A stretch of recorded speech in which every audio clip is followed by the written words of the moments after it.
Hi, Todd Warren here in the Forecast Center with details on what we might be seeing weather-wise as we go through the month of January into the first half of February as we look at the 45-day outlook from the EPS ensembles. And changes from what we've seen recently, it does appear as if we'll see cooler temperatures eventually in January, a little bit more rain, but still a little bit below normal, and the chances of maybe seeing snow looking a bit more promising. So you can see the above normal temperatures that we've seen here to close out December will continue probably through the first half of January, definitely next week and the week following, although as we head deeper into January, temperatures won't be quite as warm. Notice the average high temperature 58.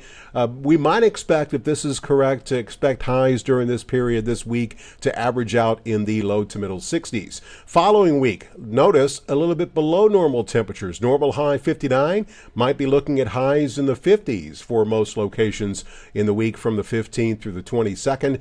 As far as the week from the 22nd to the 29th, probably temperatures 50s, lower 60s on average for daytime highs. Of course, average lows in the upper 30s to around 40 degrees during this time frame. And notice as we head into February, looks like more normal temperatures, probably in the lower 60s, and that holds true for the most part as we head into that second week of February, with temperatures probably warming into the low to middle 60s on average. Kind of a ballpark figure on what to expect as far as daytime highs. Switching to rain, obviously we need some rain. December has been very dry, as we've seen about a quarter of our normal rainfall in Shreveport during the month of December. That has intensified the drought conditions. You can see the severe drought with the latest drought monitor down towards Natchitoches and up towards Idabel. Rest of the Arklatex experiencing the level 1 and level 2 drought.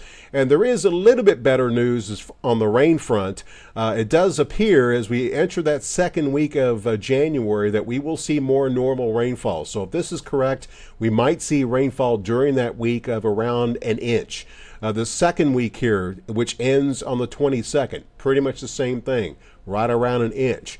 That third week, which will take us into the end of January, once again, pretty close to normal, which would be a little bit less than an inch of rainfall. Take you into the first week of February, and notice some locations could see a little bit above normal rainfall, which is also still right around an inch, and that holds true for the week of the 5th to the 12th of February, pretty much normal rainfall. So although we might not get normal rain in the next 6 weeks, as you'll see here in a second, it does appear as if we will not be as dry as we have been here during the month of December. In fact, here's a look at the accumulation numbers during the next 45 days from the EPS ensembles. Notice in Shreveport, 6.41 is normal. We'll see about 5.2. So instead of being 3-4 inches below normal, an inch and a half. So again, not quite as dry as the theme on the rain front. On the snow front, the numbers here have gone up, as it does appear as we'll see that colder air in January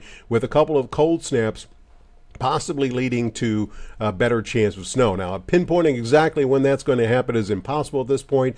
I would tend to believe it would happen probably during the last half of January, early February. And you can see how this works here. These percentages are the numbers, or the percentage of the 50 members that make up the set of ensembles that indicate we will see accumulating snow. So it does appear as if the likelihood of snow is looking somewhat promising for the northern sections of the area, where it's a bit colder, or I should say a bit warmer, probably not quite as high as far as the chance of snow. And if we do get that snow, on average, the ensemble showing an inch or two over the north and probably an inch or less over the southern sections of the area. Obviously, this is just a guess. Take it with a huge grain of salt. As we always say with these long-range outlooks, anything past a week you got to take with a grain of salt, because chances are it's going to change. But the trends that we've seen here with this latest set of the EPS ensembles is that we will not be as warm, we will not be as dry, and the chances of snow may be going up.